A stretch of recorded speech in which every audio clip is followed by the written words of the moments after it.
Los empresarios comenzó formalmente la mesa de concertación del salario mínimo para 2025, mientras las centrales obreras oficializaron su propuesta de un ajuste del 12%. ACOPI, el gremio de las pequeñas y medianas empresas, se anticipó y puso sobre la mesa un incremento del 5.2%. A la salida de la reunión, el presidente de FENALCO, Jaime Alberto Cabal, admitió que los empresarios no fijaron una fecha o una cifra bajo el entendido que eso alejaría la posibilidad de un acuerdo ante la propuesta que hicieron los trabajadores.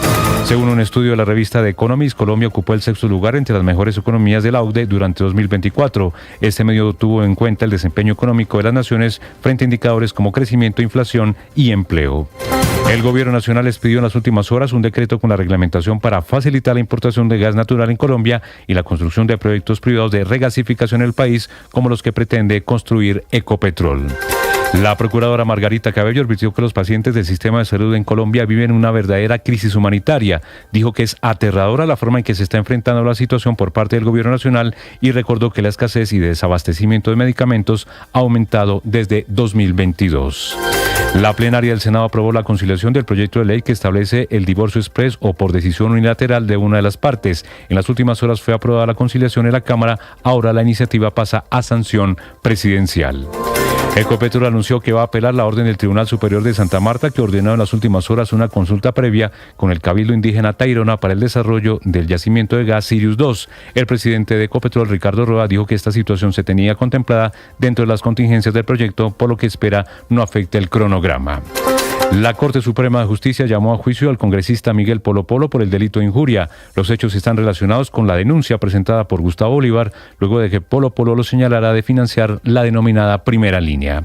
Entre tanto, la Fiscalía llamó a juicio al ex senador y actual asesor de la Presidencia de la República, Armando Benedetti, por injuriar en repetidas ocasiones en el año 2022 a la entonces directora del Instituto Colombiano de Bienestar Familiar, Lina María Arbeláez. Un policía falleció en el hospital de Girardot en Cundinamarca tras resultar herido por la caída de una de las estructuras del alumbrado navideño del parque principal del municipio. Al parecer, los vientos habrían causado la emergencia. La audiencia de medida de aseguramiento contra Sandra Ortiz, exconsejera para las regiones, quedó aplazada para el próximo miércoles 18 de diciembre.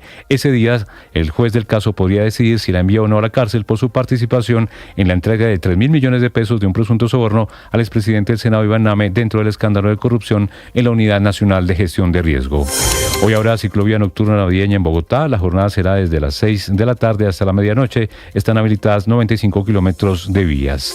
En el mundo, 80 camiones con ayuda humanitaria fueron saqueados esta madrugada en Rafah, en el sur de la Franja de Gaza, poco después de un ataque israelí que matará al menos 12 policías palestinos encargados de custodiar y proteger el convoy con la ayuda. Ampliación de estas y más noticias en BluRadio.com. Sigan con Mañanas Blue. Estás escuchando Blue Radio. En una época que nos emociona, así suena la Navidad en Blue. Comenzó la Navidad, póngase en modo arbolito. Estamos hablando de Navidad, hablemos precisamente de eso. No me digas Happy New Year. Feliz Navidad y próspero Año Nuevo les deseamos en Blue. 1 millón. 1 millón. 1 millón de noticias. Estás escuchando Mañanas Blue.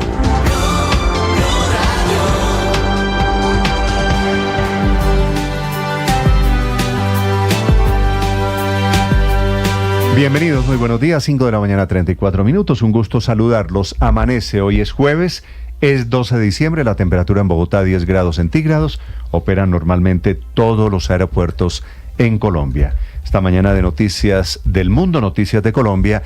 También a esta hora las noticias en las redes sociales, los temas de conversación.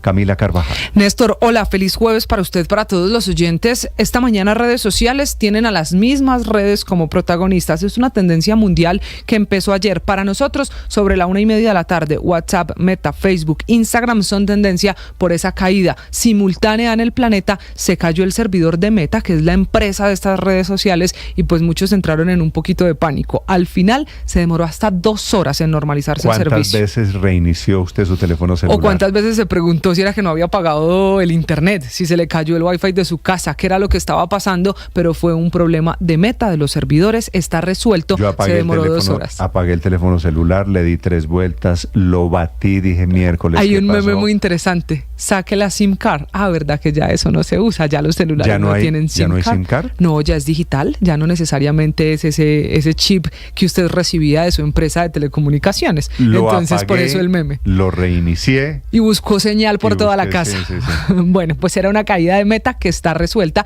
y que quedan solo los memes a esta hora en redes sociales. Eso sí, no sabemos qué pasó. Es algo de servidores, pero no hay mayores explicaciones de Meta. Todo funciona con normalidad. La otra conversación, esta es de nosotros en Colombia. Numeral Gran Estación, el nombre del centro comercial de una de las tragedias del momento. La historia de la niña de 5 años, es de nacionalidad ecuatoriana, con los videos de qué pasó después. Néstor, aquí todavía no hay una imagen del momento en el que se cae ese vidrio sobre la pequeña, sino de lo que hace la gente en plenas compras de Navidad, de esta época, ¿Por cuando qué, se cae el vidrio. Camila, ¿por qué no hay videos todavía del accidente en Gran Estación? Le voy a dar la única respuesta hasta ahora del centro comercial, porque ya están en custodia y vigilancia de la policía, que hasta ahora no los ha publicado. Por eso no hay un video del momento del vidrio, que aclararía además las versiones de qué pasó, por qué se cayó el vidrio, con quién estaba Ya la les niña. vamos a contar porque hay 2 hipótesis esta mañana qué sobre pasó? el accidente de la niña, 5 años, aplastada terriblemente, dramáticamente por una lámina de vidrio en el centro comercial Gran Estación, que queda en el centro de Sí, señor, Bogotá. estos son los videos ya los que hay virales, pero es de lo que pasa después, de cómo se atiende la emergencia. Imágenes que están en redes sociales. También es tendencia numeral 100 años de soledad, porque ya empezó la serie. Ya usted puede entrar a Netflix, está disponible la serie inspirada en lo más grande, en la más importante obra de Gabriel García Márquez, y empezaron los comentarios que si les gustó Aureliano Buendía, que si así se imaginaban a Úrsula, que si ese sí era pues el Macondo dibujado un poquito en 100 años de soledad. Todo alrededor de esta serie que está disponible en Netflix también es tendencia. Me niego a ver 100 años de soledad. ¿Sí? Sí.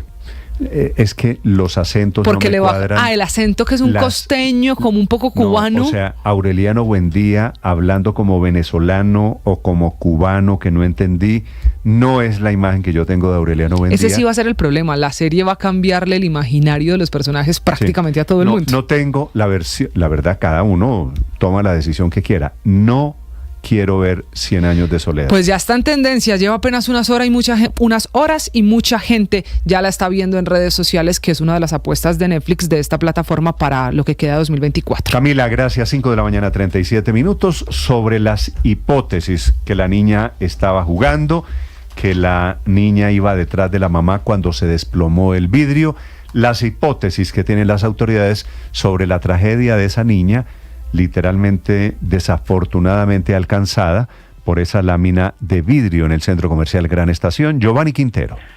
Néstor, buenos días.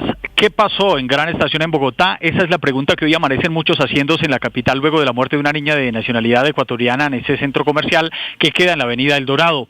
El hecho ocurrió ayer hacia las 11:45 de la mañana cuando Samantha Saday Álvarez, como fue identificada la niña, se acercó a un centro o a un local comercial y el vidrio le cayó encima.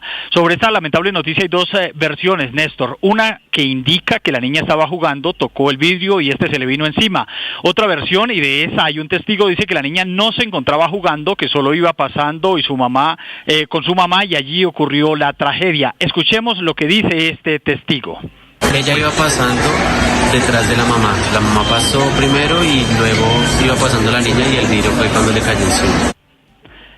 El centro comercial Gran Estación se pronunció en un comunicado de 5 párrafos que no da mucha información de lo ocurrido y solo se limita a lamentar el hecho, a enviarle condolencias a la familia de la niña y a decir que investigan las causas del accidente. Aún, como usted decía, Néstor, quedan muchas preguntas por resolver de este caso, entre ellas la que usted se hacía anteriormente. ¿Por qué no se han conocido los videos de la cámara de seguridad que seguramente ayudarán a aclarar lo sucedido, Néstor? Giovanni, gracias. 5 de la mañana, 39 minutos. Amanecemos con nuevo embajador de los Estados Unidos.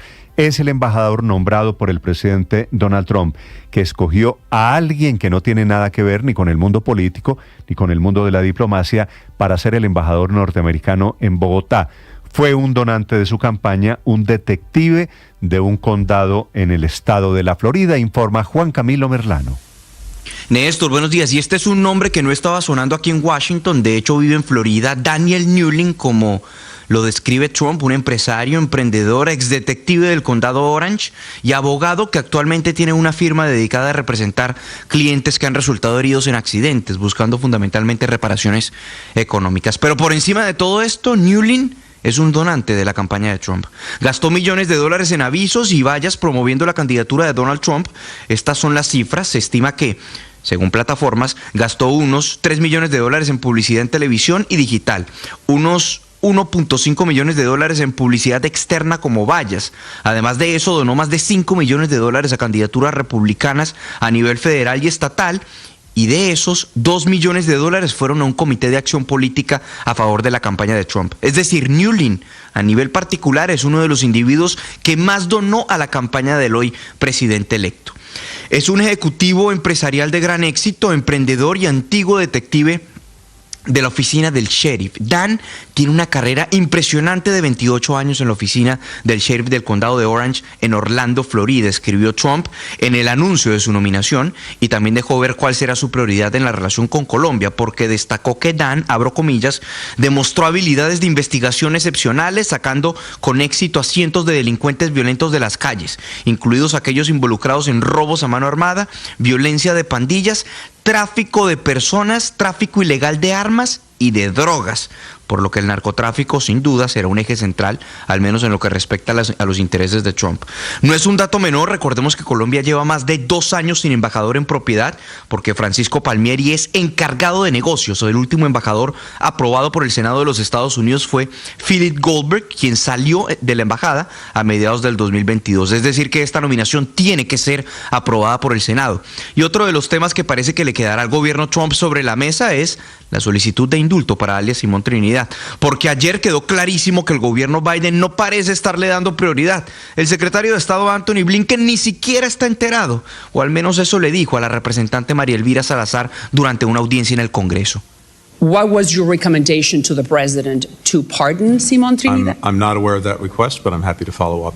You're not aware? I'm not aware of that request. But you know, if that request should go through the State Department, that's you. Imagine it would. So you have not heard about that. But if that were to be the case within the next hours, what recommendation would you give the president? I'd have to make sure that I'm fully informed. Well, he's a terrorist. Again, I want to see, if there is something, I want to see it, understand it, and read it. But certainly his record speaks for itself. Aquí escuchábamos un intercambio entre la representante María Elvira Salazar y el secretario de Estado Anthony Blinken. Ella arrancaba diciéndole que cuál era su recomendación al presidente Joe Biden. Perdonar a un terrorista como alias Simón Trinidad. Blinken respondía primero: no estoy al tanto de esta solicitud. Ella le insistía y le decía: pero es un terrorista. Y él finalmente decía: sí, tengo que asegurarme de estar completamente informado. Si hay algo, quiero verlo, entenderlo y leerlo. Pero sin duda el historial, su historial, habla por sí solo, lo cual deja clarísimo que no parece haber ánimos aquí en el gobierno de Biden de perdonar a alias Simón Trinidad. Néstor. Juan Camilo, sobre el nuevo embajador, aquí el cambio es que nosotros en Colombia, en Bogotá, estamos acostumbrados a recibir embajadores de carrera diplomática. Este señor que va a llegar, el señor Newlin, es más un activista, un hombre trumpista AAA de la extrema derecha norteamericana, que va a ser el interlocutor para estos efectos del presidente Petro, ¿no? Sí, señor. De hecho, preguntaba hace algunos minutos y me lo describían como, abro comillas, una fuente cercana a la administración Trump, parte de la comunidad trumpista floridiana. Entonces, así como tú dices, Néstor, es el concepto que se tiene, no es de carrera, es un donante de su campaña y parte de esa comunidad de Florida, que recordemos que Florida está teniendo muchísima influencia en esta administración. Gracias, Juan Camilo. Es este que ven en este momento quienes están conectados a la página, al canal de YouTube. Este será el nuevo embajador de Trump en Colombia. Son las 5 de la mañana, 44 minutos. Ya se plantearon algunas cartas en la discusión sobre reajuste al salario mínimo para el año entrante en Colombia. Los trabajadores destaparon su propuesta, subir el mínimo más de 12%, que equivaldría a 150.000 pesos, llevar el mínimo a 1.450.000 pesos mensuales. Los empresarios no llegaron con una posición unificada. ACOPI, los pequeños industriales, los pequeños empresarios, propuso apenas un incremento de algo más del 5%. Inicialmente, la propuesta de los trabajadores de los sindicatos, que es una de las 3 partes en esta mesa en la que están también empresarios y gobierno, representando a esos trabajadores, el presidente de la CUT, Fabio Arias. Que se revise los temas de los cánones de arrendamiento en vivienda. Segundo, que se revisen los incrementos de los productos regulados por el Estado para que nunca sean superiores a la inflación. Tercero, que se miren exactamente las propuestas de los pensionados en materia de que la mesada pensional. Claro, cada propuesta es más alta o más baja dependiendo quién está sentado en la mesa. Repito, los trabajadores proponen aumento de 12%. ACOPI propone un incremento de apenas algo más de 5%. El presidente de ACOPI, la Asociación de Pequeños Industriales, Rodolfo Correa. Somos nosotros, los micros y los pequeños, los que tendremos que asumir las consecuencias mayoritarias y directas de este acuerdo. Hemos por eso propuesto inicialmente, para empezar a conversar, una cifra del 5.2%. 5.2, o sea, ese es el piso de la discusión. El techo será 12. En la mitad, buscando algún entendimiento, el presidente del ANDI, Bruce McMaster. El gran interés que nosotros tenemos es el de lograr una concertación este año. Algunas personas nos preguntan por qué no hemos dado una cifra, y la razón por la cual no la hemos dado es porque nosotros realmente creemos que la probabilidad de concertación se aumenta mucho si nosotros permitimos del salario que mínimo el gobierno... dependen los servicios públicos, el aumento de los arriendos para el año entrante, toda esa inmensa cantidad de productos que están indexados, es decir, amarrados a la cifra del salario mínimo. La ministra de Trabajo, Gloria Inés Ramírez. Y como ustedes ya les han informado, se ha planteado un piso que fue el que presentó ACOPI y un número que podría llamar casi techo que han presentado los trabajadores. Sobre esto se establece un rango que es sobre el cual vamos a trabajar para construir la cifra de salario mínimo. Quiero agradecer la confianza que me han dado tanto los trabajadores como los empresarios para que efectivamente empecemos los procesos de acercamientos. Y esta discusión, por supuesto, terminará enturbiada por el hundimiento de la reforma tributaria. El gobierno, que no tendrá plata y que es el principal empleador en Colombia, hay cerca de 1 millón de empleados públicos que dependen de las finanzas del gobierno nacional. Víctor Grosso. Néstor, buenos días. Hundida la ley de financiamiento, ¿qué es lo que va a pasar con el presupuesto general de la Nación del próximo año? Recordemos que este proyecto, que murió en las comisiones económicas del Congreso, buscaba conseguir los recursos para cubrir la parte desfinanciada del presupuesto del 2025. Hundida esta ley, el presupuesto queda cojo. Los ingresos no serán suficientes para atender las necesidades de gasto ya presupuestadas por el presidente Petro. Antes de finalizar el año, el gobierno sacará un decreto con un presupuesto por 523 billones de pesos, que fue lo que salió del Congreso, y casi que inmediatamente tendrá que sacar otro decreto con un recorte por 12 billones sobre ese presupuesto, quedando en 511 billones de pesos. El presidente y su gabinete tienen estos días de diciembre para mirar los números y determinar cuáles serán los sectores a los que se les bajarán en 2025 sus presupuestos en un monto global de 12 billones de pesos, que ojo, es un recorte adicional a los 28 billones que la semana pasada fueron recortados, pero para que cuadraran las cuentas de este año. Son dos recortes diferentes, uno con impacto en 2024 y el otro en 2025. Y desde ya, economistas, centros de pensamiento y sectores políticos creen que además de los 12 billones por el hundimiento de la reforma tributaria, el gobierno tendrá que hacer el otro año ajustes adicionales porque los supuestos sobre sus ingresos siguen siendo elevados. Víctor Grosso, datayfx.com. Víctor, gracias. No el único problema que tiene el gobierno. La Cámara de Comercio de Medellín le negó, suspendió la inscripción del representante legal de ISA, el gerente de ISA, nombrado por el gobierno, que es Jorge Andrés Carrillo, que venía de ser el gerente de EPM en la alcaldía de Daniel Quintero. 5:48 minutos, Héctor Santamaría. Néstor, las polémicas que rodean el nombramiento de Jorge Andrés Carrillo como presidente y representante legal de ISA han generado no solamente que la Cámara de Comercio de Medellín le suspenda la inscripción como cabeza visible de Interconexión Eléctrica S.A., sino que también revivan los cuestionamientos y se vuelva a poner en discusión la nulidad por supuestas irregularidades en su elección.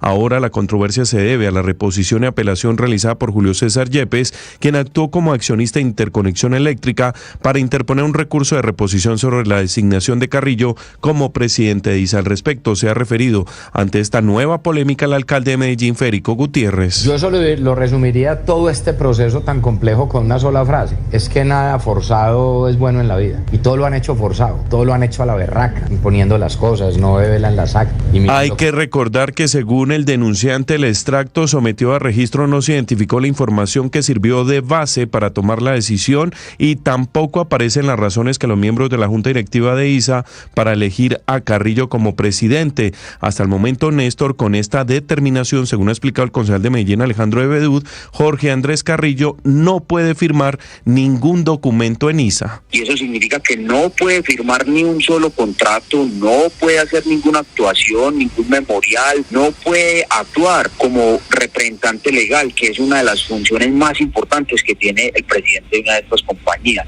Simplemente está como presidente en el papel elegido por estos hechos, Néstor, que serían presuntas omisiones que estarían vulnerando las normas de ISA. La Cámara de Comercio de Medellín dejó registrado a Jaime Melguizo como representante legal y presidente encargado ante los registros oficiales de esta empresa. Medellín, el Valle de Aburrá, amanecemos con 18 grados de temperatura, tiempo seco, Néstor. En una época que nos emociona, así suena la Navidad en Blue. Comenzó la Navidad, póngase en modo arbolito. Estamos hablando de Navidad. Hablemos precisamente de eso. No me digas Happy New Year. Feliz Navidad y próspero año nuevo les deseamos en Blue. Gracias a ustedes. Nuevamente Mañanas Blue con Néstor Morales es el programa hablado más escuchado y visto de las mañanas en Colombia. Les vamos a contar noticias de Colombia y el mundo. Bienvenidos, esta mañana hay alerta. 1 millón de gracias por estar cerca. Blue, más que radio.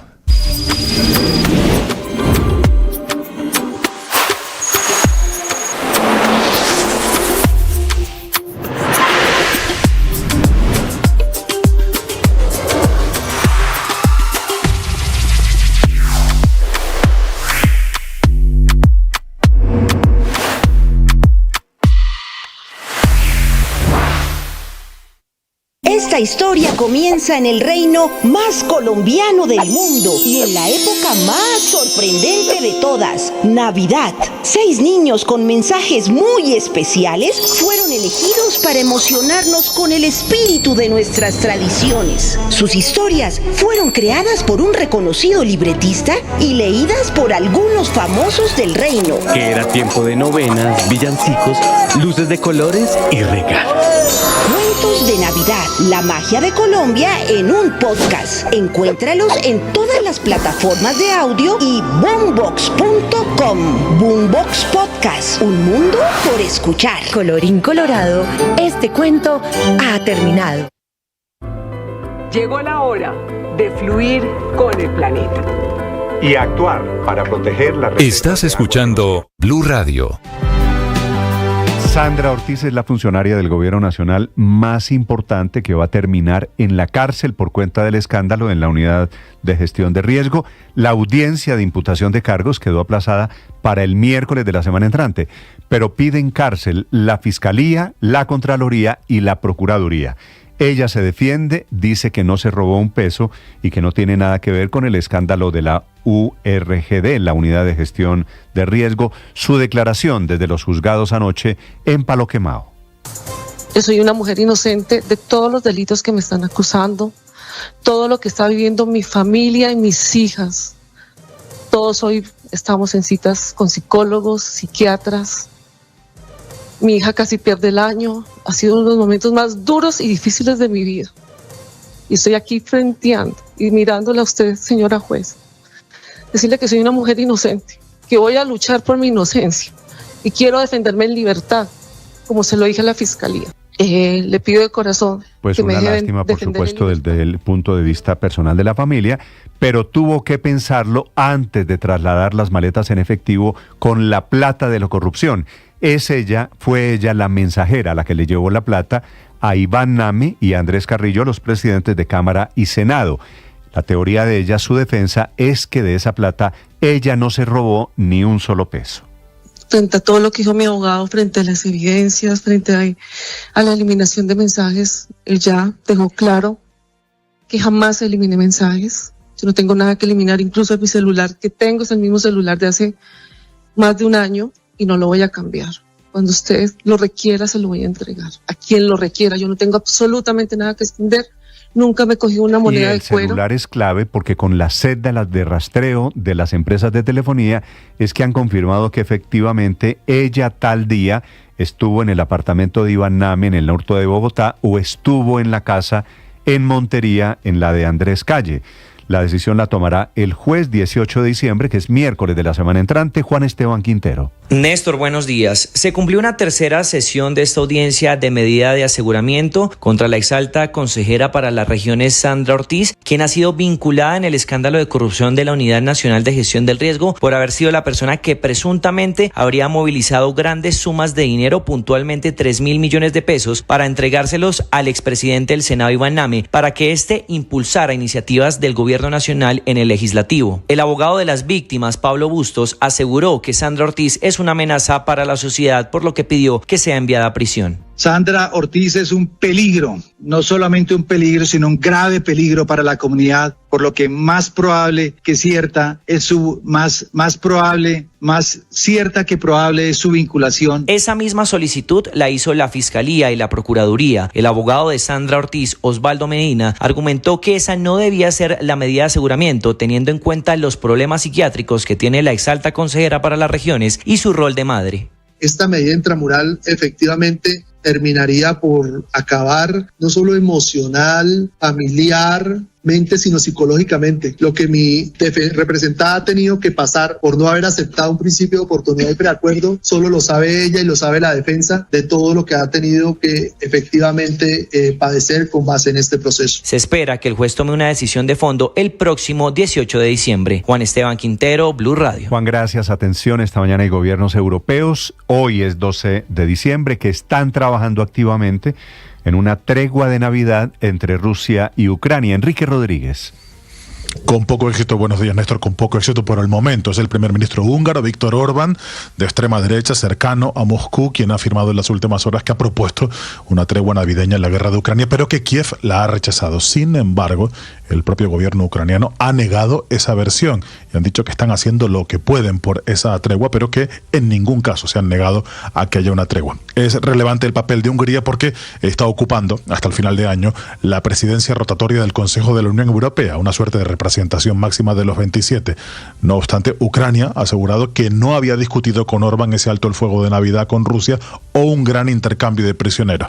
A nadie escapa que Orbán es enormemente cercano al Kremlin. En las últimas horas ha mantenido una conversación larga de 1 hora, advirtiendo después de esa conversación que estas son las horas más peligrosas de la guerra. Una conversación que ha tenido lugar por teléfono. Durante esa conversación, Putin ha denunciado la que dice es la línea destructiva del régimen de Kiev. De hecho, esta misma mañana el Kremlin ha afirmado que va a responder sin falta al último ataque ucraniano con misiles estadounidenses ATACMS. Recordemos, son esos que autorizó Joe Biden con los que se puede atacar el territorio ucraniano, Néstor.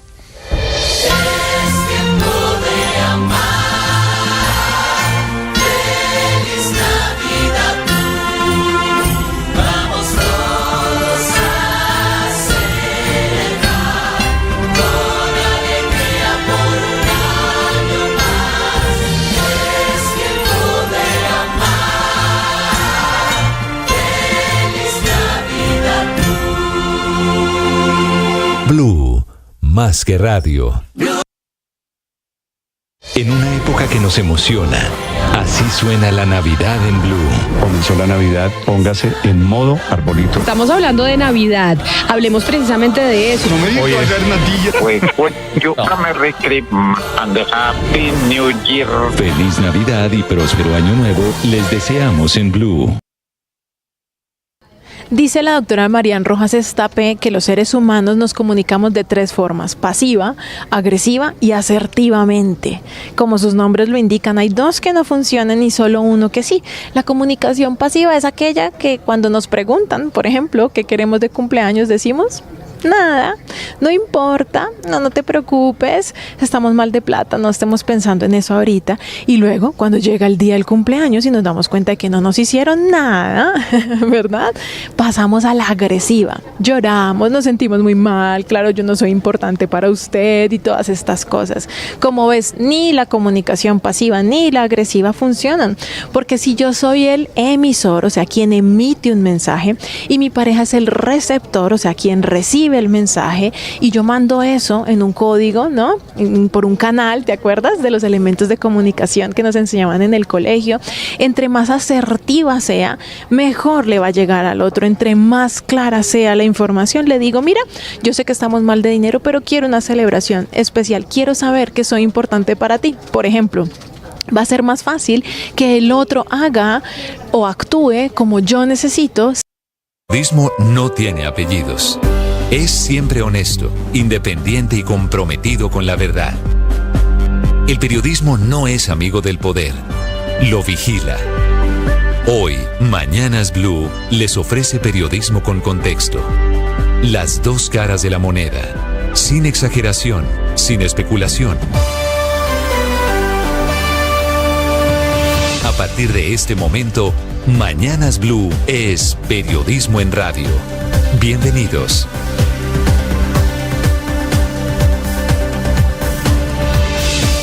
Bienvenidos, muy buenos días, 6 de la madrugada, 40 segundos. Un gusto saludarlos. Jueves 12 de diciembre, histórico. El gobierno amanece con la mayor derrota política y con un hueco fiscal de 12 billones de pesos para el presupuesto del año entrante. Las 4 comisiones económicas del Congreso, en Senado y Cámara, hundieron la ley de financiamiento o la reforma tributaria que proponía impuestos al carbón, a hidrocarburos, a las compras en el exterior, a los dividendos, y que en algún momento pensó en gravar las apuestas en línea y los carros híbridos. Tumbaron al final estas dos ideas, la de ponerle IVA a las apuestas y a los híbridos, pero ni siquiera así lograron salvar la ley de financiamiento, ni siquiera el cambio del ministro de Hacienda logró salvar esa tributaria. El mismo Congreso, que negó el presupuesto del año entrante, le hundió esta reforma al presidente Gustavo Petro. También hundió la reforma a la educación, ya hundió una reforma a la salud y ahora niega una nueva reforma tributaria, lo que demuestra, por otro lado, que el gobierno no tiene mayorías y tiene muy pocas posibilidades de sacar los proyectos de ley que está intentando. La tributaria, era por supuesto el más importante. No solo no tiene mayorías el Congreso, el presidente Petro, en el Congreso, sino que perdió para estos efectos la mayoría de la que había gozado 2 años y medio en la Cámara de Representantes. Esa Cámara era la que había salvado muchos proyectos para el gobierno nacional.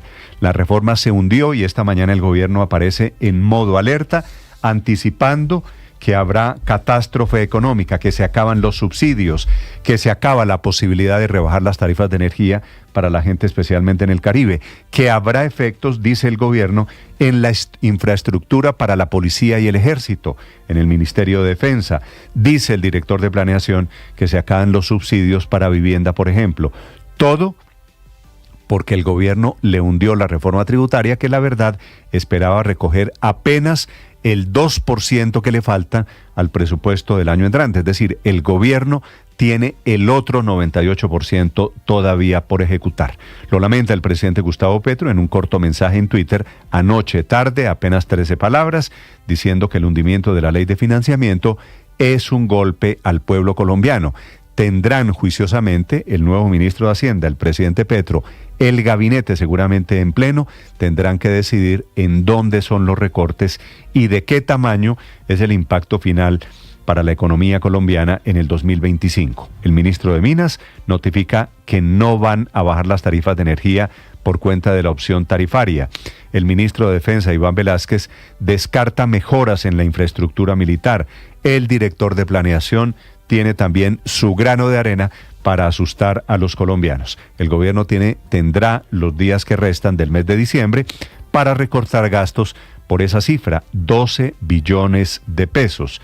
Entre otras cosas, le preguntan al ministro de Hacienda ayer si el default, el incumplimiento de pagos de la deuda externa, es una opción, y dice el ministro de Hacienda, tenemos que estudiarlo, dejando abierta, por supuesto, una puerta peligrosísima para efectos de la economía, a ver cómo le pega esa duda al tema de los mercados en el día de hoy.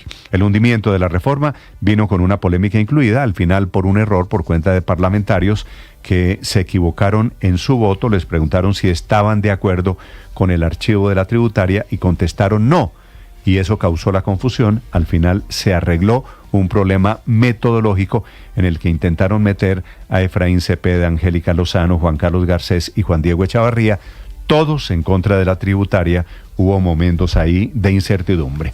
Bienvenidos, es un gusto saludarlos. Vamos a hablar obviamente de esta reforma tributaria en este día 12 de diciembre. Hoy es el Día de la Virgen de Guadalupe, padre, ¿no? Sí, hoy es el Día de la Virgen de Guadalupe. Usted que es mariano, usted que es devoto de la Virgen. Mire, esta es una advocación de 1531. Se le apareció la Virgen allí en Tepeyac a un indio, al indio Juan Diego. Y desde ahí se comenzó esta experiencia. Una cosa extraña, 1531, Néstor. Y es una oportunidad para pedirle a la Virgen que nos ayude a ser mejores ante el Señor. ¿Han pasado ya 5 siglos? 5 siglos de esa experiencia mariana. Y seguimos hablando de la Virgen, que es una de las que genera mayor devoción en todo nuestro Claro, continente. porque es la primera vez aquí en América Latina, ¿no? Es la primera aparición de la que tenemos conciencia en América Latina. Hoy también, jueves 12 de diciembre, se cumplen 45 años del terremoto de Tumaco. Fue en 1979. Mató entonces a casi 500 personas. Les hablaré en segundos de otros problemas con los que amanece el gobierno. No han logrado acercamientos alrededor de la cifra del salario mínimo. Poco probable que haya un acuerdo. Los trabajadores llegaron pisando fuerte. Están proponiendo un aumento de más de 12% en el aumento del mínimo para el año entrante, que es el aumento del que dependerán multas, tarifas de servicios públicos, por ejemplo, o arriendos. Los empresarios, por su parte, no llegaron con una posición unificada. Los de ACOPI proponen algo más del 5%.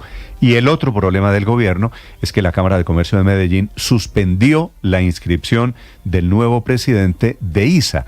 Quiere decir, es un presidente de ISA, Jorge Andrés Carrillo, con las manos amarradas, que no puede fungir como representante legal, no puede firmar contratos, no puede firmar documentos.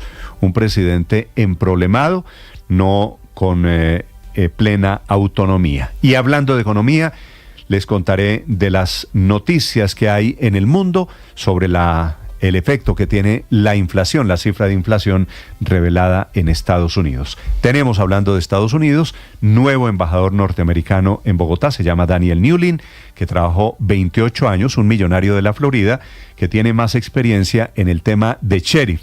Era sheriff de un condado en Orange, arriba en Orlando, en la Florida, en Estados Unidos. Ninguna experiencia ni política ni diplomática.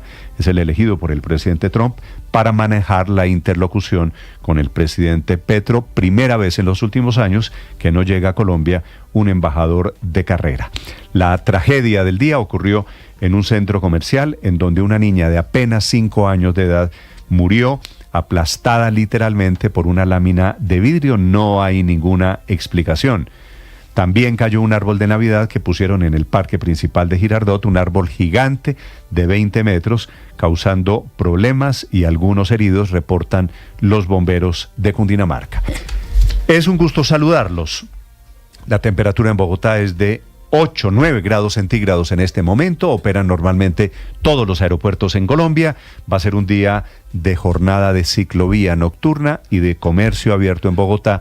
Espera el gobierno distrital una afluencia cerca de 3 millones de personas para este día jueves de ciclovía nocturna. Enseguida lo más importante en el resumen que preparamos en Voces y Sonidos en Mañanas Blue. El veredicto del voto de la Comisión Tercera de la Cámara por el sí 17, por el no 12. Ha sido aprobada la ponencia negativa del proyecto de ley. Las comisiones económicas del Congreso acaban de hundir la reforma tributaria del Gobierno Nacional. Significa que ahora el gobierno tiene la tarea de buscar otras alternativas para rellenar este hueco de 12 billones de pesos. Ante el hundimiento se pronunció el representante Cristian Garcés y el senador Miguel Uribe Turbay. Celebramos que se acaba de hundir la ley de financiamiento con su reforma tributaria incluida. no más impuestos. Lo logramos. Esta reforma tributaria, ley de financiamiento, va a aumentar el costo de vida, destruir empleos, afectar la economía. Apenas se supo el hundimiento de la reforma tributaria, el gabinete del presidente Gustavo Petro respondió en bloque a través de las redes sociales, incluyendo al propio presidente, quien dijo que el hundimiento de la ley de financiamiento es un golpe al pueblo colombiano. Escuchamos a los ministros del Interior, Juan Fernando Cristo, y al nuevo ministro de Hacienda, Diego Guevara. Esta es una decisión lamentable de las comisiones económicas, especialmente, vuelvo y digo, porque me parece que los colombianos merecían un debate mucho más amplio y no se permitió. Realmente el Congreso ha negado las posibilidades de inversión, el Congreso de la República ha negado los proyectos regionales. Nosotros insistiremos en las posibilidades de inversión. El director de Planeación Nacional, Alexander López. Muy grave lo que acaba de pasar aquí en el Congreso, especialmente para las clases medias y para las regiones, los territorios y los municipios que están esperando inversión. Y mientras el ministro de Minas, Andrés Camacho, aseguró que con el hundimiento de la reforma tributaria no se podrán disminuir las tarifas de energía en la costa caribe, el ministro de Defensa, Iván Velázquez, aseguró que la decisión del Congreso tendrá serias consecuencias sobre las capacidades de la fuerza pública. Varios senadores, incluidos Efraín Cepeda, Julián Gallo y Angélica Lozano, votaron en contra del archivo del proyecto para luego justificar su postura alegando que fue un error. Por eso los senadores Efraín Cepeda, Juan Carlos Garcés y Juan Diego Echavarría dejaron constancia de que su intención era hundir la reforma tributaria y no respaldarla. Quisiéramos reabrir la discusión porque nos equivocamos, unos veníamos del baño, entendíamos lo contrario, pedir tercera y cuarta la reapertura, que nos entendimos mal varios. Los sindicatos y pensionados quieren que el salario mínimo suba 175.400 pesos, pero ACOPI, el gremio de las pequeñas y medianas empresas, puso sobre la mesa una oferta de 76.000 pesos. Así reaccionó el presidente de la CUT, Fabio Arias. Ilegal, esa es la palabra. ¿Por qué? Porque la ley dice otra cosa. La ley dice que hay que tener en cuenta la inflación, la productividad, el Producto Interno Bruto, la participación de los trabajadores. Y eso no tiene en cuenta sino la inflación. No solamente molestó a los trabajadores, también dividió a los gremios. Escuchen al presidente de FENALCO, Jaime Alberto Cabal. Lo que pasa es que ACOPI ha tenido distintos interlocutores en la mesa, entonces obviamente pues hoy vino su presidente y hizo la propuesta, la cual respetamos, pero por supuesto ya había una concertación entre todos los gremios, incluyendo ACOPI, que no íbamos a colocar una cifra sobre la mesa. Pretender encajar, como lo hace la Fiscalía, unos hechos de septiembre, octubre, con otros de enero de 2024, me genera más dudas que la real existencia del dinero supuestamente transportado. Así se pronunció la defensa de Sandra Ortiz, exconsejera presidencial involucrada en el escándalo de la UNGRD, alegando que las inconsistencias en el proceso no están justificadas y que se estaría buscando inculpar al presidente Gustavo Petro. Es que esto lo hizo y lo está haciendo para tratar de vincular al presidente de la República a través de Sandra Ortiz con sus dichos y acumular señalamientos a personas para obtener más arreglos o rebajas por parte de la Fiscalía General de la Nación. Continúan las diligencias por parte de la Corte Suprema de Justicia, pues se conoció que el Alto Tribunal realizó una inspección a una de las oficinas del Ministerio de Hacienda que, recordemos, hasta hace un par de semanas estaba bajo el mando del exministro de Hacienda Ricardo Bonilla, quien finalmente renunció a esta cartera para defenderse de las acusaciones que hoy pesan en su contra. Tras 11 meses de estar estacionados sin uso en Uribia, desde La Guajira llegaron a Santa Marta 35 carrotanques de los 80 que entrarán en funcionamiento tras el escándalo de corrupción de la Unidad de Gestión de Riego Nacional. Carlos Carrillo, director general de la Unidad de Gestión del Riego. A pesar de los sobrecostos, mi obligación es ponerlos en operación. Los carrotanques están funcionales, vamos a entregarlos en 18 departamentos y para La Guajira particularmente van a ir 8. En las últimas declaraciones del ministro de Salud, Guillermo Alfonso Jaramillo, frente al comunicado que emitió la EPS Sura, donde afirmaban que no cumplían con uno de los indicadores financieros, el ministro indicó que la solución a este problema está en una transformación profunda del sistema de salud. Desde hace 1 año y medio pidiendo la reforma, porque dicen, nosotros en las condiciones actuales no tenemos cómo responder financieramente, no tenemos cómo responder, y nosotros estamos diciendo, exactamente, transfórmense para que no sean responsables financieramente. La Fiscalía llamó a juicio al ex senador y actual asesor de la Presidencia de la República, Armando Benedetti. Esto para que enfrente un proceso por injuria, debido a declaraciones que dio en varias ocasiones en 2022 contra la entonces directora del Instituto Colombiano de Bienestar Familiar, Lina Alveráez. Esto por corrupción y robo de forma reiterada. Después de intervenir por 3 días consecutivos, la fiscal Lucy Laborde determinó la enunciación de las pruebas que tiene en contra de Nicolás Petro, es decir, informes, documentos, interrogatorios y declaraciones juradas con las que busca demostrar que el hijo del presidente sí incurrió en lavado de activos y enriquecimiento ilícito. El testimonio del señor Armando Alberto Benedetti Villaneda, el testimonio del señor Pedro Hernando Flores Porras, el testimonio de Luis Ángel Díaz, Yo vi cuando el vidrio le cayó encima a la niña. Entonces ya salimos corriendo y pues cuando estábamos ahí vimos que habían personas tratando de levantar el vidrio, pero pues ya no había nada que hacer. Una niña de tan solo 5 años murió en el centro comercial Gran Estación en Bogotá tras caerle encima un gigantesco vidrio. La fiscalía determinará qué produjo su desprendimiento. Nuevo hecho de violencia contra los menores de edad en el país. En las últimas horas, una bebé de 2 meses de nacida murió tras ser víctima de abuso físico y sexual en Soacha, Cundinamarca. Las autoridades aseguran que ya hay detenidos por este hecho y afirman que se encuentran indagando a la familia para esclarecer lo sucedido. Desde Cartagena, donde se llevó a cabo el primer Congreso de Hidrocarburos de la ANH, el presidente de Ecopetrol, Ricardo Roa, aseguró que apelarán la decisión del Tribunal Superior de Santa Marta, que ordenó realizar una consulta previa a la comunidad del Cabildo Indígena de Taganga para llevar a cabo la exploración del pozo Sirius 2.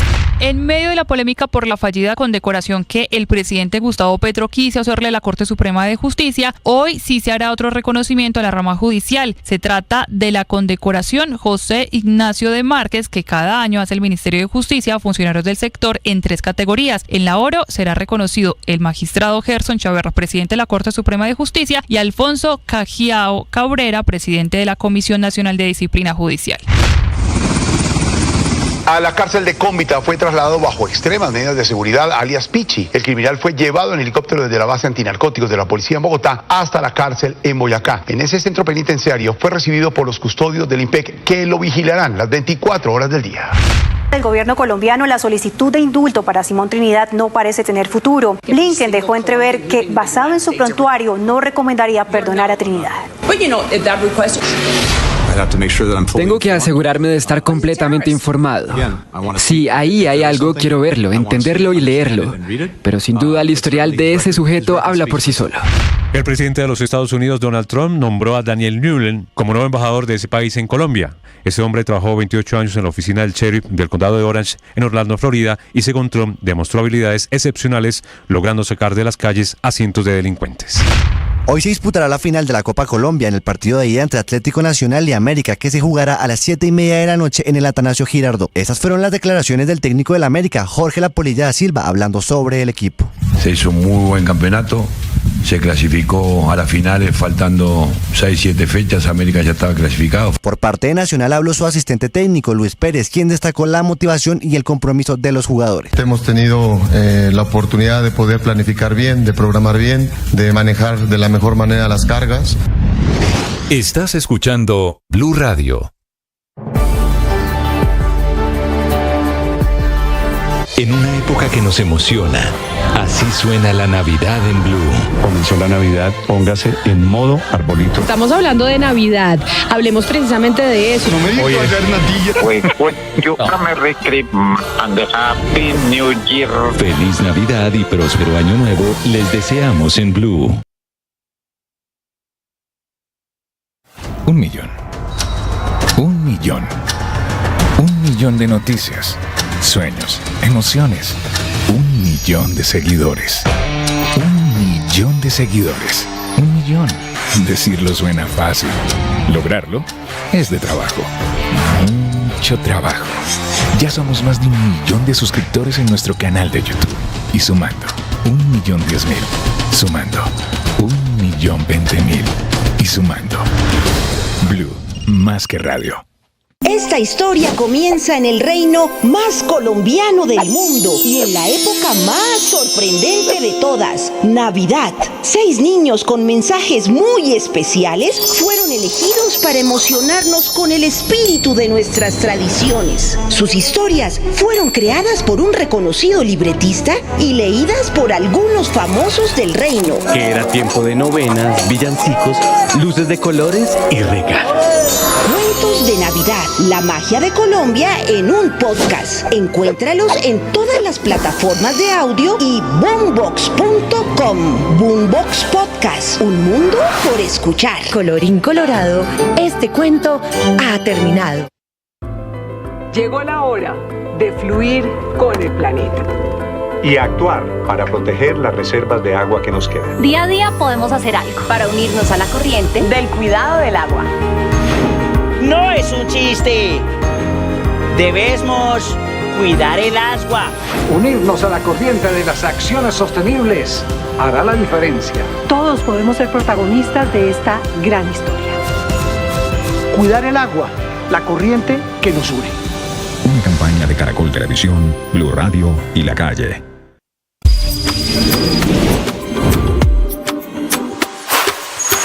Esta es Blue, más que radio.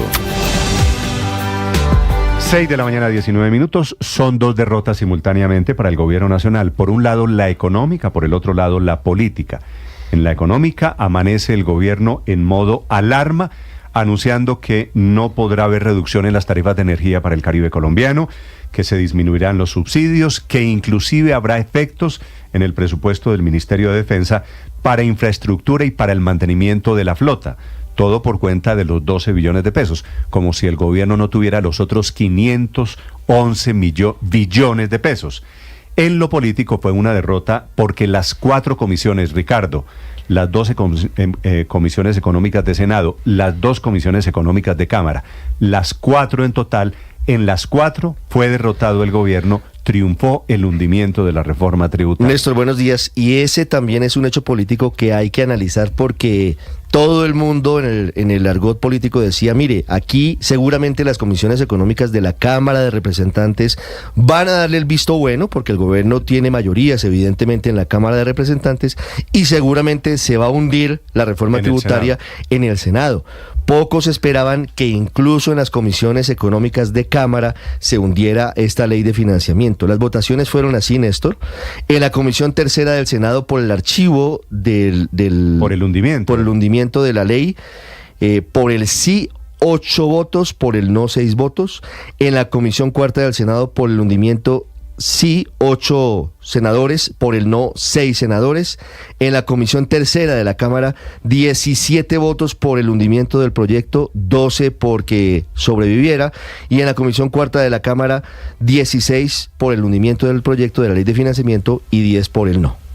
Así que fue una mayoría en las 4 escenas en donde se estaba jugando el gobierno. Knockout absoluto. Sin ningún atenuante. Knockout, pero golpeado en la lona. Ring, en el suelo. En la nona amanece el presidente Petro, que por otro lado dice, es un golpe al pueblo colombiano. El gobierno tendrá ahora que enfrentar cómo hace, de dónde va a sacar el recorte de esos 12 billones de pesos. Son las 6 de la mañana, 21 minutos. El gobierno, pues, queda en mala condición. Económica quedamos todos, la verdad, porque el gobierno, al final de cuentas, lo que hace es mandar. Pero aquí los empleados públicos, las obras públicas, el presupuesto del Ministerio de Defensa, los subsidios efectivamente son los que pueden pagar las consecuencias. Marcela Peña. Néstor, buenos días. El gobierno recibió una de sus peores derrotas en el Congreso. Se hundió la reforma tributaria. El veredicto del voto de la Comisión Tercera de la Cámara por el sí 17, por el no 12. Ha sido aprobada la ponencia negativa del proyecto de ley. Varios están celebrando porque creen que con esta decisión nos salvamos de nuevos impuestos y más dolores de cabeza, entre ellos el senador Carlos Meisel. Aquí lo que se hundió también fue todo el incremento de impuestos que ellos llaman saludables, que no es otra cosa que aumentarle la carga a la mesa de los hogares colombianos. Pero mientras unos ríen, otros se preocupan. El gobierno tenía el plan de gastar 523 billones de pesos en 2025 y hace 3 meses presentó esta reforma con el ánimo de financiar 12 billones. En medio de las negociaciones, dijo que ya solo iba a perseguir 9,8 billones de pesos, pero esa cuenta ahora quedó en cero, en nada. Nada va a recibir el gobierno el próximo año por este proyecto de ley. El ministro de Hacienda, Diego Guevara. De la DIAN diciéndole al país que se han negado las posibilidades de inversión, se ha hecho un recorte al presupuesto. Esto no es un voto en contra del presidente Petro, sino es un voto en contra de las regiones y es un voto en la inversión. Ahora el dolor de cabeza para el gobierno será decidir por dónde va a pasar la tijera. Hacienda cree que el presupuesto del país es inflexible y básicamente lo que sale sacrificado siempre es la inversión. Ahí están cosas como los subsidios a los servicios públicos o la compra de vivienda. Sin embargo, los empresarios que han sido críticos con esta reforma desde el principio creen que realmente aquí nos salvamos. La presidenta de la Cámara de Comercio Colomboamericana, María Claudia Lacutir. No es sostenible seguir imponiendo más impuesto al sector empresarial y a los colombianos sin avanzar en austeridad y eficiencia del gasto público. El archivo del proyecto de ley de financiamiento por parte de las comisiones tercera y cuarta del Senado y la Cámara refleja coherencia y responsabilidad frente a la situación económica. Además del hecho económico, aquí hay un hecho político. La reforma se archivó sin que se hubiera discutido ni siquiera el primer artículo. Es más, no hubo tiempo para que el gobierno argumentara su propuesta. La senadora Angélica Lozano. El Senado estaba en contra, tanto comisión tercera como cuarta mayoritariamente, lo teníamos clarísimo. La gran novedad hoy es que el gobierno perdió la mayoría en la Cámara. Reinaba en la Cámara con un chasquido, votaban a favor y esa fue la novedad. Mientras tanto, el ministro de la Política, Juan Fernando Cristo, intentó evadir la pregunta de qué va a hacer el gobierno ahora con los congresistas aliados que votaron contra la reforma, pero también admitió que las cosas no andan muy bien. Vamos a revisar la situación. Todos sabemos que no hay una coalición establecida como tal desde hace tiempo. Ha venido construyéndose consensos. Aquí no se pudieron construir los consensos entre los distintos partidos. La derrota del gobierno fue tan grande que al final lo que vimos fue a varios congresistas apurados por quedar en la foto del triunfo. Minutos después de la votación, Efraín Cepeda pidió reabrirla porque él, el mayor crítico de la reforma, se había equivocado votando y negando la proposición de archivo del senador Miguel Uribe. Pedir tercera y cuarta la reapertura, que nos entendimos mal varios. Ahí está el senador Juan Carlos Garcés, la senadora Liliana, y hagamos una votación rápida porque en este momento yo salía del baño y ahí entendimos al revés. Pero lo que se rumora en los pasillos del Congreso es distinto. No es que Cepeda y sus amigos estuvieran distraídos, sino que el Senado estaba apostando porque la ponencia de archivo iba a salir derrotada en la Cámara de Representantes y que luego, cuando se presentara la ponencia del Gobierno Nacional, la ponencia que pedía seguir adelante con la reforma, pues ellos, el Senado, la iban a hundir e iban a quedar como los triunfadores de la jornada. Las cosas no salieron como esperaban algunos senadores, pero al final el resultado es el mismo. Esta reforma se hundió. Marcela Peña, Blue Radio. Paola Ochoa es periodista. Está en Mañanas Blue. 6 de la mañana, 26 minutos. A rey muerto, rey puesto y a reforma tributaria hundida, plan B del gobierno. Pregunta que hoy ronda entre el gabinete de Gustavo Petro con todos los ministros a la espera de otro recorte en sus carteras para el 2025.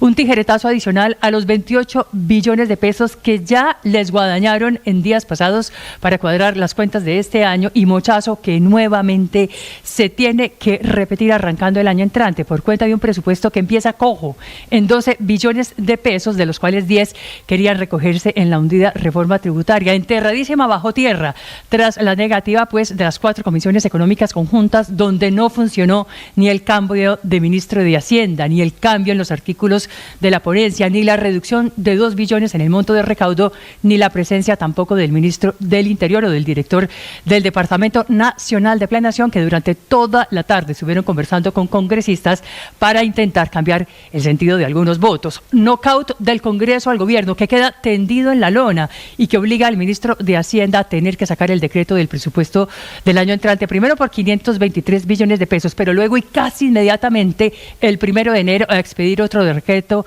con un recorte por 12 billones de pesos, equivalente al 2% del monto total del presupuesto, pero al 15% del presupuesto de inversión por 82 billones, que es en últimas de donde va a salir la plata, toda vez que los 112 billones de deuda no se pueden tocar, ese es un gasto inflexible, y que los 327 billones de funcionamiento, es decir, de nómina y de burocracia, difícilmente se van a recortar, mucho menos en año preelectoral, que es precisamente una de las cosas que más le duele al gobierno de este hundimiento de su reforma tributaria. Un hundimiento que hoy tiene a varios ministros amenazando con cosas como un recorte en la plata para los subsidios de energía en los estratos 1, 2 y 3, y con el Departamento de Planeación Nacional diciendo que afectará el presupuesto de inversión en 26 sectores y 86 entidades del Estado. Ricardo Ospina es periodista. Está en Mañanas Blue.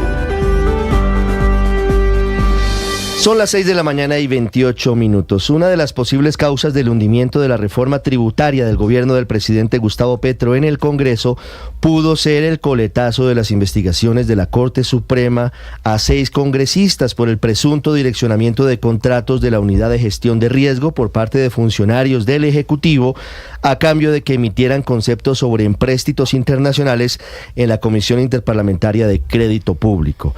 Además de la zozobra que hay en los pasillos del Capitolio Nacional por las visitas permanentes en los últimos días de funcionarios judiciales que buscan computadores y documentos para la investigación, los expertos también coinciden en señalar que los congresistas perdieron la confianza en Ricardo Bonilla, quien hasta hace muy pocos días era el ministro de Hacienda, presuntamente involucrado en el escándalo de corrupción de la Unidad de Gestión de Riesgo, porque según 3 testimonios, habría sido quien direccionó los 3 contratos para favorecer a los congresistas de la Comisión Interparlamentaria de Crédito Público.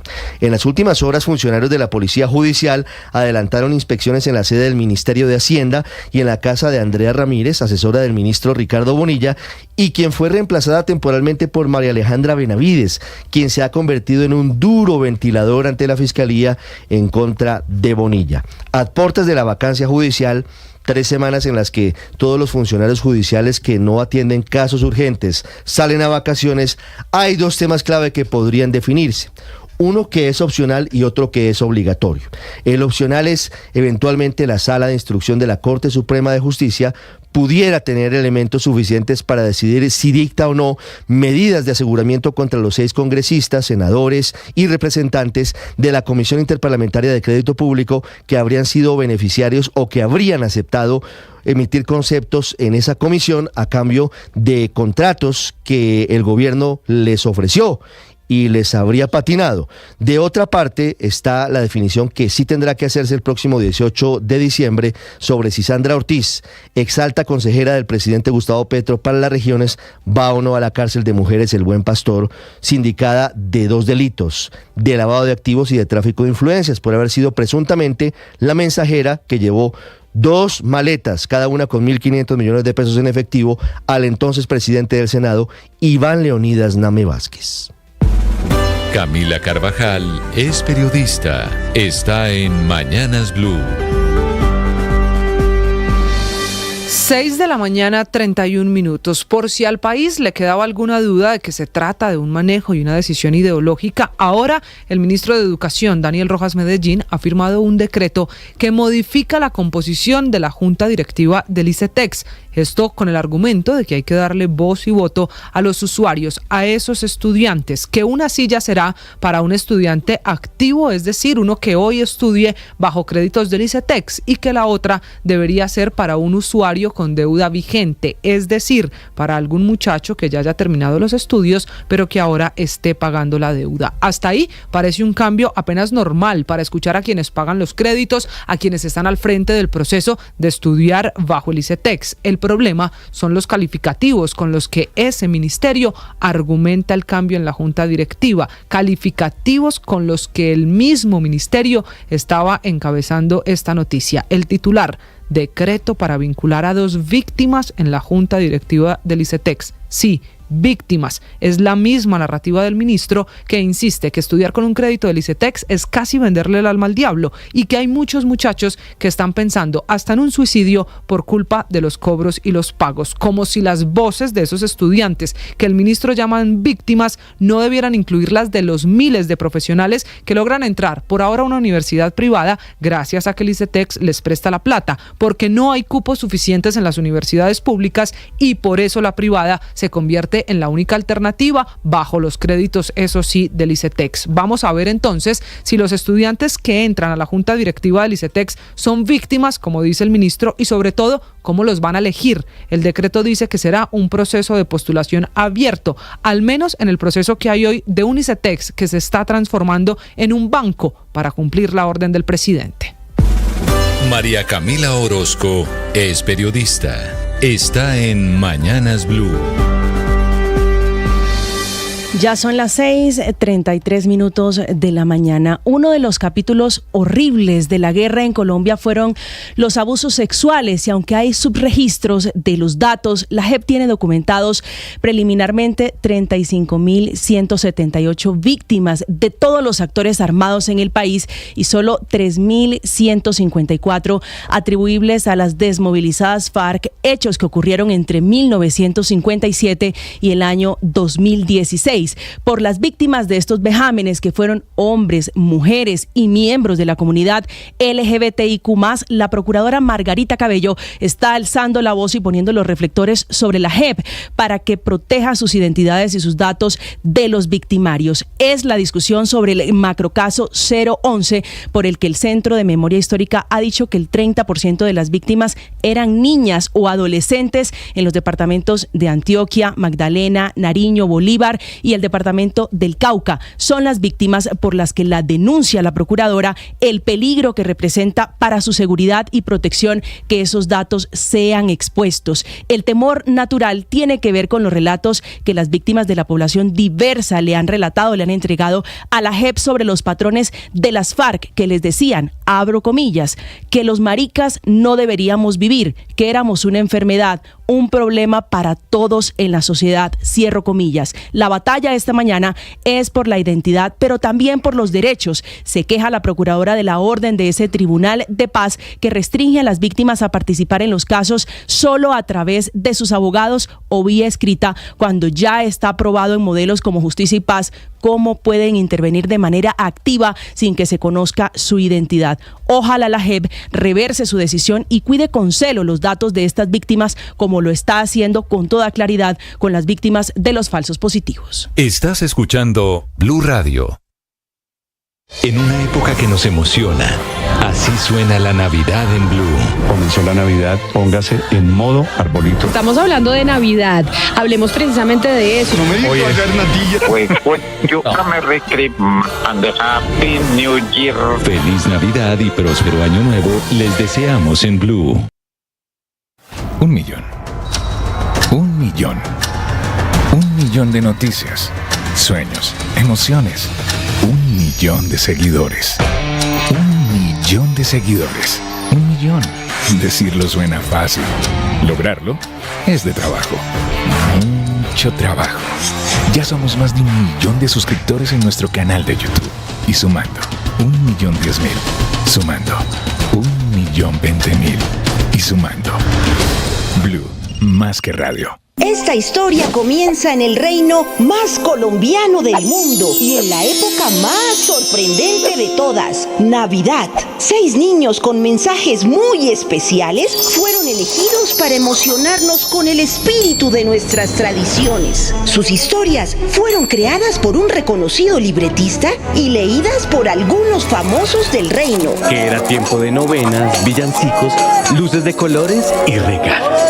Cuentos de Navidad, la magia de Colombia en un podcast. Encuéntralos en todas las plataformas de audio y boombox.com. Boombox Podcast, un mundo por escuchar. Colorín colorado, este cuento ha terminado. Gracias a ustedes. Nuevamente Mañanas Blue con Néstor Morales es el programa hablado más escuchado y visto de las mañanas en Colombia. Les vamos a contar noticias de Colombia y el mundo. Bienvenidos, esta mañana hay alerta. 1 millón de gracias por estar cerca. Blue, más que radio. Ahora 6:37 a.m. Avanzan esta mañana las investigaciones alrededor del dramático accidente de la niña de 5 años. Ella, de nacionalidad ecuatoriana, estaba caminando, iba con su mamá, en teoría, en el centro comercial Gran Estación. Este es el que queda, Ricardo, por la avenida El Dorado. Claro, es en la calle 26, arriba de la avenida 68, Néstor, entre carrera 50 y avenida 68, cerca de la gobernación de Cundinamarca, muy cerca de la Secretaría de Educación del distrito. Hay un costado sur de la avenida El Dorado. Hay un costado sur de la avenida El Dorado. Hay un incidente y se pierden las cámaras de seguridad para determinar qué fue lo que origina el accidente. La niña termina alcanzada por esa lámina de vidrio, la niña de apenas 5 años, nacionalidad ecuatoriana. Giovanni Quintero. Néstor, buenos días. A esta hora aún no hay un comunicado de Jeff, el local donde ayer a las 11:45 de la mañana murió una niña de 5 años, lo que hace que a esta hora este caso sea aún muy confuso. Ayer a las 11:45 Samantha Saray Álvarez, una niña ecuatoriana, se acercó a un local de esa popular tienda de ropa ubicado en el segundo piso del centro comercial y el vidrio le cayó encima. ¿Qué pasó? Sobre esta noticia el centro comercial les pidió un comunicado que no da detalles de lo ocurrido y solo se limita a lamentar el hecho, a enviarle condolencias a la familia de la niña y a decir que investigan las causas del accidente. Abro comilla. Conscientes de la gravedad de este lamentable incidente, queremos asegurar a la comunidad que estamos colaborando de manera estrecha con las autoridades competentes para establecer lo ocurrido, dijo el Centro Comercial Gran Estación en un comunicado. El reporte entregado por la Secretaría de Salud de Bogotá indicó que la menor fue atendida por una unidad móvil y que aunque realizaron las respectivas maniobras de reanimación, falleció en el sitio. Sobre este hecho hay dos versiones. La primera dice que la niña estaba jugando, tocó el vidrio y como estaba suelta, se le vino encima. Sin embargo, otra versión indica que no pasó así, que la niña solo iba detrás de su mamá y ahí ocurrió la tragedia. Esto dijo un testigo a Noticias Caracol. Ella iba pasando detrás de la mamá. La mamá pasó primero y luego iba pasando la niña y el vidrio fue cuando le cayó encima. Néstor, aún quedan muchas preguntas por resolver de este caso, entre ellas dónde están los videos de las cámaras de seguridad, pero también la gente se pregunta en redes sociales, ¿quién debe responder? ¿Jeff, la popular tienda de ropa o el centro comercial Gran Estación? Giovanni, gracias. Y como si fueran pocos los problemas en Colombia, esta es una mañana de jueves de accidentes. Uno, el del Centro Comercial Gran Estación, el otro ocurrió anoche tarde en Girardot, en donde un árbol de Navidad se cayó y mató al policía que estaba allí en el parque del municipio. Cristian Correa. Hola Néstor, buenos días. Sí, este accidente ocurre en el Parque Simón Bolívar, en este importante municipio del departamento de Cundinamarca, y como usted lo dice, una de las estructuras que estaba adornando este parque en esta temporada de Navidad se cae y genera momentos de pánico entre quienes realizaban a esa hora la visita del alumbrado navideño. Caer el árbol del Parque Bolívar, vean. Mire, Dios mío. ¡Ayúdenos! ¡Ay, Dios mío!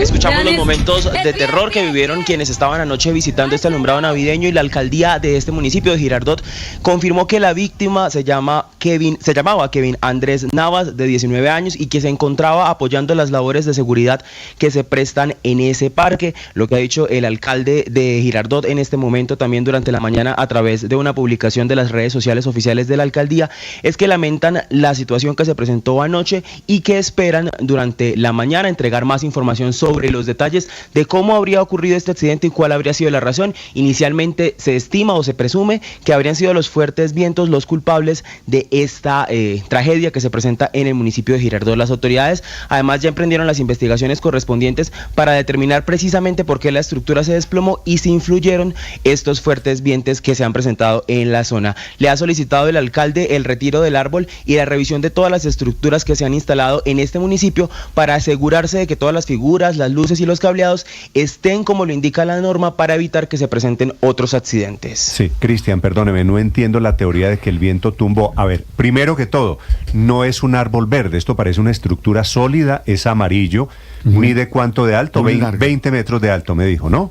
Aproximadamente entre 15 y 20 metros de alto. ¿Y eso de qué material será? Las autoridades sí, por eso digo que no es, Ricardo, un árbol, no tiene hojas, es una estructura alta que intenta ser un árbol de Navidad para efectos de la celebración. Exactamente, Néstor, es una estructura que simula un árbol de Navidad en medio de los alumbrados navideños que están instalados en el Parque Simón Bolívar en el Girardot. La estructura es de acero, de luces y además de plástico, por lo que el impacto fue bastante fuerte y pues llevó la vida de este auxiliar de policía, que además fue trasladado a un hospital de ese municipio donde murió. Cristian, gracias. Esa es la aclaración, padre, importante. No es un árbol que con unas hojitas mató a un policía. Es una estructura levantada para hacer las veces un árbol que cae desafortunadamente sobre el policía que estaba en ese momento en el Parque Simón Bolívar, allí en Girardot. La tragedia del momento, los accidentes, 6 de la mañana, 42 minutos. Estás escuchando Blue Radio. En una época que nos emociona, Así suena la Navidad en Blue. Comenzó la Navidad, póngase en modo arbolito. Estamos hablando de Navidad. Hablemos precisamente de eso. No me digas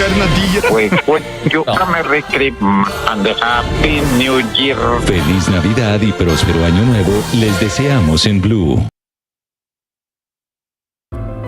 Llegó la hora de fluir con el planeta. Y actuar para proteger las reservas de agua que nos quedan. Día a día podemos hacer algo para unirnos a la corriente del cuidado del agua. No es un chiste.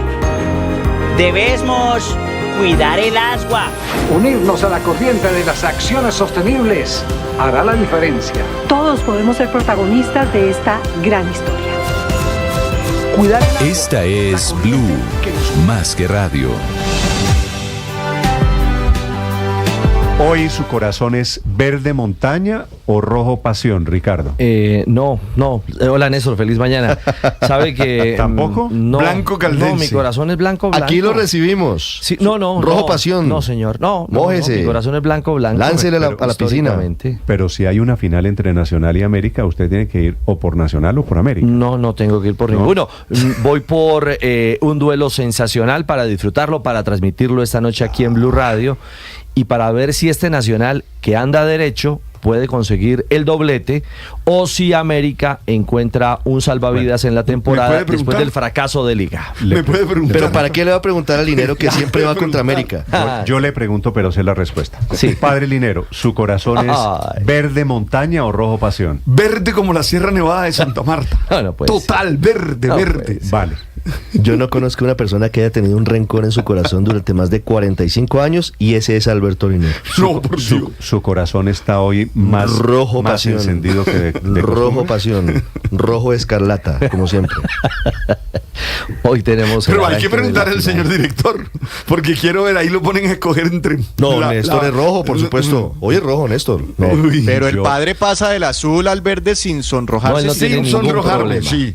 Eso es en el momento del equipo que se requiere. En el fútbol, el padre Alberto, la colorimetría no tiene límite. Usted tiene una ventaja muy importante en la vida. El cinismo. No, mi equipo está en la B. ¿Sabe cuál es mi ventaja? Se voltea sin ningún pudor. ¿Sabe qué? Me acuerdo de los buñuelos que se iban volteando. Sí, eso, así, tal cual.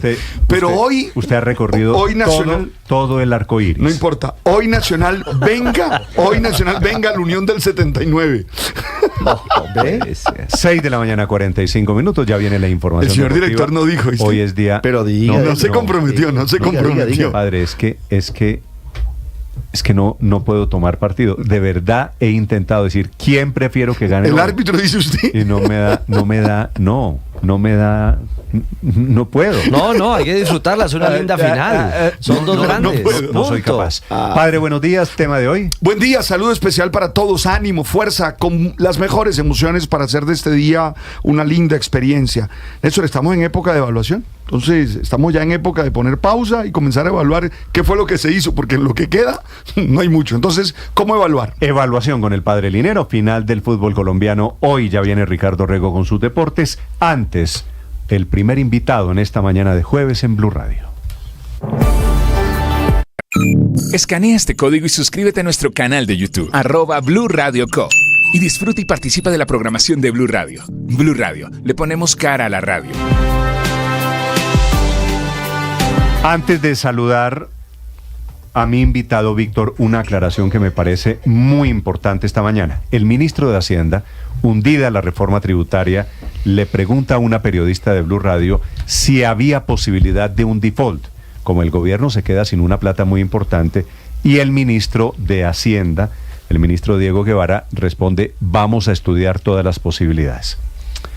El ministro de Hacienda... Yo creo que fue una respuesta desafortunada, Néstor. En eso no habría ni que dudarlo, ni siquiera pensarlo, ni siquiera titubear. El ministro... debió haber dado una respuesta contundente. No, ante todo, pagar la deuda. Ante todo, pagar la deuda.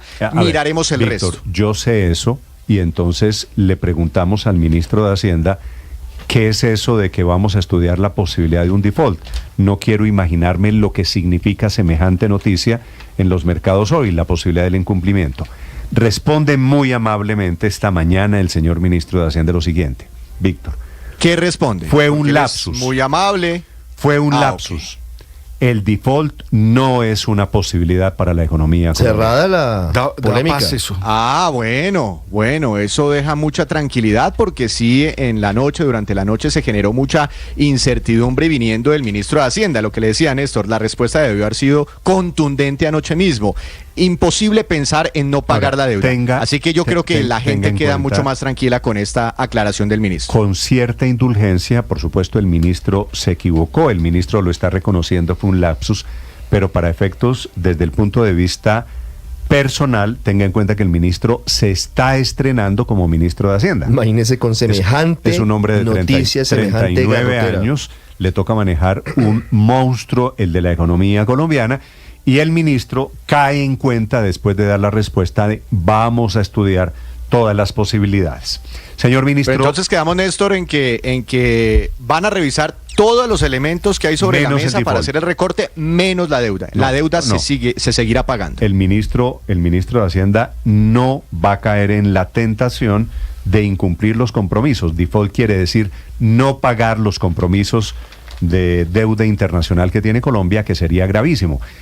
Y hago esta aclaración, Víctor, porque usted lo sabe mejor que yo. Si la respuesta del ministro hubiera sido sí, estamos estudiando el default, esto nos lleva hoy. El dólar a las 8 de la mañana el dólar hoy llega se verían las consecuencias. 6.000 pesos, ¿no?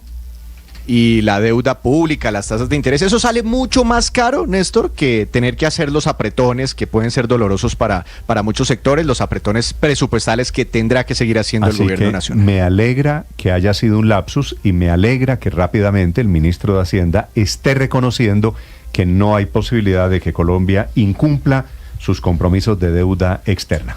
Señor ministro de Minas, Andrés Camacho. Ministro, buenos días.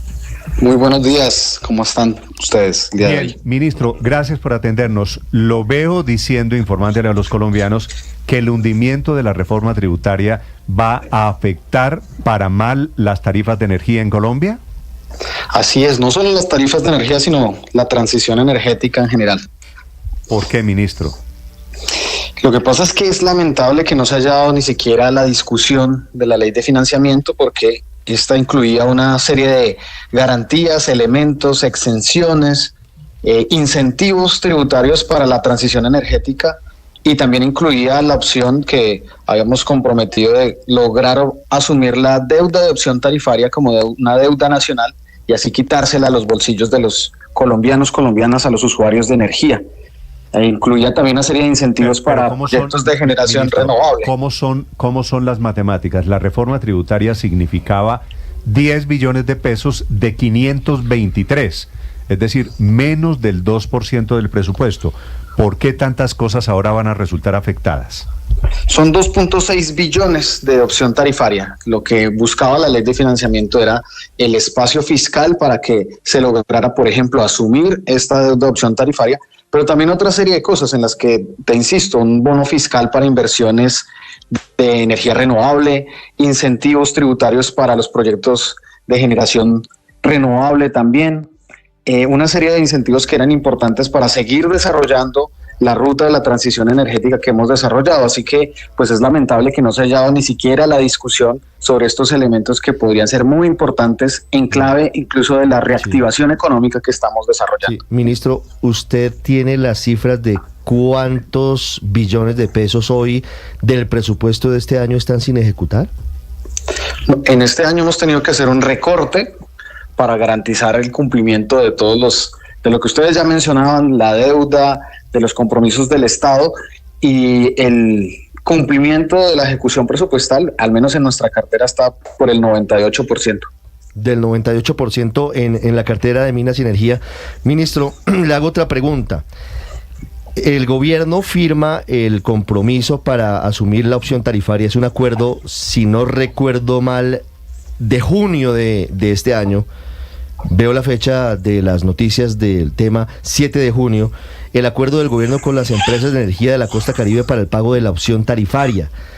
Ya mirando las cosas en retrospectiva, ministro, ¿usted considera que sí fue adecuado atar el compromiso a un incierto, a una incertidumbre, porque no se sabía si el Congreso iba o no a aprobar la reforma tributaria? Pues había un acuerdo incluso con la bancada Caribe en varias reuniones que se adelantaron con ellos, y pues me extraña también la actitud que han tomado en esta discusión, porque sabían que estaba incluido este mecanismo. Nosotros desarrollamos una vía que fue entregar unos créditos a través de la banca pública Findeter, que hasta el momento se han estado entregando a las empresas, no solo del Caribe, sino de todo el país, y pues era parte de lo que estaba incluido en esta ley de financiamiento, que por supuesto tiene que ir por ley para garantizar que tengamos el habilitante jurídico para asumir la deuda. Eso estaba claro desde el principio y pues es lamentable que no se haya podido ni siquiera discutir. Pero a ver, ministro, el 14 de mayo de este año, el ministro de Hacienda, entonces, Ricardo Bonilla, anunció que ya tenían listos los 2 billones de pesos para pagarle a las empresas comercializadoras justamente esa deuda por cuenta de la opción tarifaria. Primero, ¿eso acaso no era con plata de este año, es decir, de este 2024? Y segundo, si llegase a ser con la del año entrante, ¿eso no es acaso un ingreso contingente? ¿Cómo alguien puede hacer planes con plata que no tiene? Precisamente es lo que te estoy señalando. Los 2 billones han estado habilitados, sacamos 2 decretos, el del billón del año pasado, el billón de este año, pero el habilitante jurídico para incorporarlo al presupuesto y convertirlo en una deuda pública necesitaba un habilitante de ley que estaba incluido en la ley de financiamiento.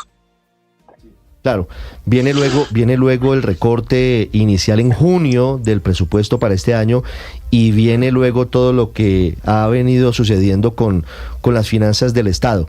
Pero es decir, ustedes firmaron un compromiso, si le entiendo, ministro, con la bancada Caribe, en el sentido de que la bancada Caribe se comprometió a apoyar la reforma tributaria para que de allí saliera el dinero de la opción tarifaria. ¿Eso está por escrito o fue un acuerdo de palabra? No tenemos un acuerdo firmado, lo que hicimos fue varias reuniones con varios de los congresistas, sesiones de trabajo con las empresas, tanto generadoras, comercializadoras. Yo mismo estuve en una reunión en Barranquilla y pues es parte de lo que nosotros estábamos poniendo sobre la mesa y diciéndoles necesitamos sacar adelante esta. ¿Quiénes estaban en esa bancada Caribe, ministro? No, pues creo que la mayoría de los congresistas del Caribe. De hecho también hicimos una sesión cuando en su momento Aire estaba pagando los barrios en el Caribe colombiano, conversamos sobre estas alternativas y pues nuevamente es lamentable que ni siquiera se dé el espacio para discutir en el Congreso estos habilitantes que se encontraban en la ley de financiamiento. Lo que entiendo, ministro, es que usted me está diciendo, ¿nos hicieron conejo los parlamentarios de la costa? No tanto a nosotros, porque en total lo que ocurre con la ley de financiamiento es un golpe a los colombianos. Si ustedes revisan las leyes de financiamiento de gobiernos anteriores, han sido hasta 2, 3 leyes de financiamiento para promover y desarrollar la economía en nuestro país. Y aquí con la mezquindad de atacar a un gobierno, pues perjudican es al pueblo colombiano. Pero ministro, en el sector dicen que fue un error haber incluido la opción tarifaria en la reforma tributaria, en un proyecto tan complejo, tan polémico, con tanto rechazo político, que inclusive se puede presentar un proyecto aparte, solito, 2, 3 artículos con esto de la opción tarifaria, que inclusive eso sería respaldado mayoritariamente por el Congreso. ¿Esa no sería una opción? Me parece que el error fue confiar en la vocación democrática del Congreso de que todos estos aspectos se discutan de manera integral. Sí, pero el Congreso tomó una decisión, ministro, democrática. Es decir, las decisiones pero por eso hablo de la vocación. No son solo las que a uno lo favorecen. De acuerdo, esa es la democracia y por eso lamento que no se haya dado ni siquiera la discusión de estos elementos. Pero también es parte de cómo funciona el Congreso. Los parlamentarios decidieron acoger la ponencia negativa antes de llegar a la positiva. Sí, y es lo que le estamos contando al país y le estamos contando las consecuencias de la decisión que ha tomado el Congreso. Mire, pero ¿no hay además algún tipo de responsabilidad política del gobierno? Le pregunto respetuosamente, ministro, en 2 sentidos. Por un lado, haber dejado a la deriva la reforma con la salida de Ricardo Bonilla del ministerio, ni siquiera pudo él ir a defender su reforma o ir en los últimos días porque sale del gobierno, el presidente Petro le pide la renuncia, pero además de eso, nadie asumió la defensa de la reforma en los últimos días. El ministro de Hacienda, el nuevo ministro, ni nadie del gobierno estuvo citando, estuvo llamando. ¿No hubo una suerte de abandono del gobierno a la reforma? Durante esta semana estuvimos todos los ministros trabajando en la explicación de todos estos elementos a los congresistas. De hecho, ayer en medio de la discusión estaban allí 5 ministros en el debate. Así que pues es parte de la responsabilidad que tenemos como gobierno de sacar adelante esta ley de financiamiento, pero por supuesto ahora vendrán las evaluaciones y todo eso será incorporado a la evaluación. Lo que sí hay que contarle al país pues son las consecuencias y en mi caso, desde la cartera de Minas y Energía, los impactos que tienen, los incentivos que especialmente habíamos puesto en la ley de financiamiento para la transición energética. Ministro, pero una última pregunta. ¿Acaso no pueden sacarlo de los 92 billones de pesos que hay sin ejecutar del presupuesto de este año? Para poder hacer cualquier tipo de movimientos, más cuando estamos hablando de deuda pública, hay que tener un habilitante jurídico. Y ese habilitante jurídico estaba en la ley de financiamiento. Ahí habíamos incluido otra serie de incentivos tributarios para la transición que necesariamente tenían que ir por una ley. Cuando uno revisa por unidad de materia, pues muchos de estos asuntos tendrían que ir en una ley que hable de estos temas y pues para eso era la ley de financiamiento que lamentablemente han hundiendo con ello pues la posibilidad de la opción tarifaria y la posibilidad de otros incentivos para la transición. A propósito de esto, ministro, le pregunto desde Barranquilla, muchos usuarios están preocupados, los de estrato 1, 2 y 3, porque dicen ellos que desde octubre no les estaban cobrando la opción tarifaria. ¿Qué pasará ahora a partir del hundimiento de esta ley de financiamiento? Pues tendremos que revisar qué opciones hay porque pues efectivamente era la idea que teníamos de poderlo asumir como una deuda de la nación para sacarlo de las facturas y de los bolsillos de los colombianos. Hemos estado trabajando de tiempo atrás en otras medidas para garantizar que esos impactos se vayan reduciendo. Estamos buscando mecanismos financieros, pero pues es un duro golpe para los usuarios. Ministro, fuera de la opción tarifaria, que son tarifas de energía, muy especialmente en el Caribe colombiano, ¿qué otros efectos tiene para usted o para los usuarios de servicios públicos que dependan de su cartera el hundimiento de la tributaria? Sí, mira, tenía un bono fiscal para inversiones en proyectos de generación, permitiendo deducir el 50% de inversiones en impuesto de renta para proyectos de generación con energías renovables. Planteaba también la deducción de impuesto de renta para proyectos de generación de energía, exención del IVA para proyectos renovables, aumentando lo que estaba, los incentivos que estaban en la ley 1715. Un programa que establecíamos allí con un habilitante para un programa que hemos denominado Colombia Solar y que nos permitiera trasladar subsidios para subsidiar el aumento de la generación, de la autogeneración en los hogares. Y tenía la ley de financiamiento la incorporación de una componente de regla fiscal verde para incentivar la lucha contra el cambio climático. Esos son aspectos que no se discutieron porque no se dio ni siquiera la oportunidad y que lamentablemente pues con este hundimiento dejan por fuera esta posibilidad. Sí. Ministro, ¿de cuánto es el presupuesto del Ministerio de Minas para el año entrante? Creo que pues vamos a ver cómo queda el decreto de presupuesto, pero más o menos serán 6.8 billones. ¿Usted cuánto ha ejecutado de su presupuesto en el 2024? Ya el 98%. O sea, usted de los que pasa el año. Siempre, todos los años desde que estoy. El año pasado también tuvimos una de las mejores ejecuciones. Vale, es el ministro de Minas y Energía, Andrés Camacho, hablando de los efectos en su sector de la caída de la reforma tributaria. Ministro, son las 7 en punto. Gracias por acompañarnos, señor ministro. Muy buen día. Estás escuchando Blue Radio. En una época que nos emociona, así suena la